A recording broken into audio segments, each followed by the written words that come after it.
Metro রেলের সাম্প্রতিক দুর্ঘটনায় নকশায় ভুল, নিম্নমানের সরঞ্জাম ব্যবহার অথবা ঠিকমতো কাজ বুঝে না নেয়ার মতো ত্রুটি থাকতে পারে বলে মনে করছে কর্তৃপক্ষ। সকালে মেট্রো ভবনে এক সংবাদ সম্মেলনে এই কথা বলেন ঢাকা ম্যাস ট্রানজিট কোম্পানি লিমিটেডের এমডি ফারুক আহমেদ।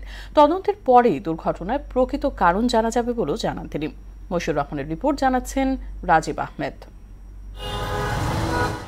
মেট্রো রেলের বিয়ারিং প্যাড পড়ে দুর্ঘটনার পর রাজধানীর দিয়াবাড়িতে মেট্রো ভবনে এ বিষয়ে সংবাদ সম্মেলন করে প্রতিষ্ঠানটি।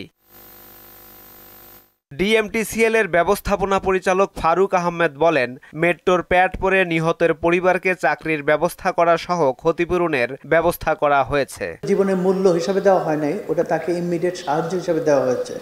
আর আমরা লং টার্ম যে সলিউশনটা খুঁজেছি, ওনার ফ্যামিলিকে কীভাবে পার্মানেন্টলি সাহায্য করা যায়, সেই জন্য আমরা ওনার ওয়াইফের সাথে গত সপ্তাহে আমার মিটিং হয়েছে, এই অফিসেই আসছিলেন উনি।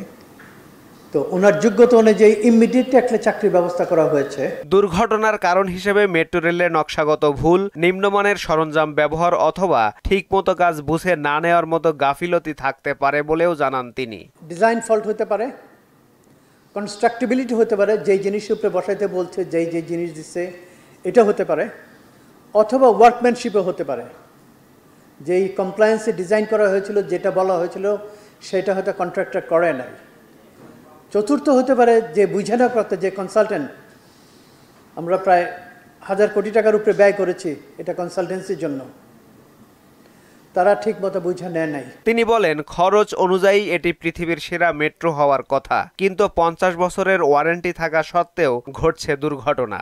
50 বছরের বিয়ারিং লাইফ সাইকেল দিছে, আমি 1 বছর হয়নি, আমার ডিএনপি শেষ হয়নি এখন আমি এটা নিয়ে দুশ্চিন্তা ঘুমাবো না। যে কষ্ট হয়েছে, এই কষ্টে পৃথিবীর সবচেয়ে ভালো মেট্রো হওয়ার কথা। তদন্তে অনিয়ম পাওয়া গেলে দায়ীদের বিরুদ্ধে আইনি ব্যবস্থা নেওয়া হবে বলেও জানান ডিএমটিসিএল এর এমডি।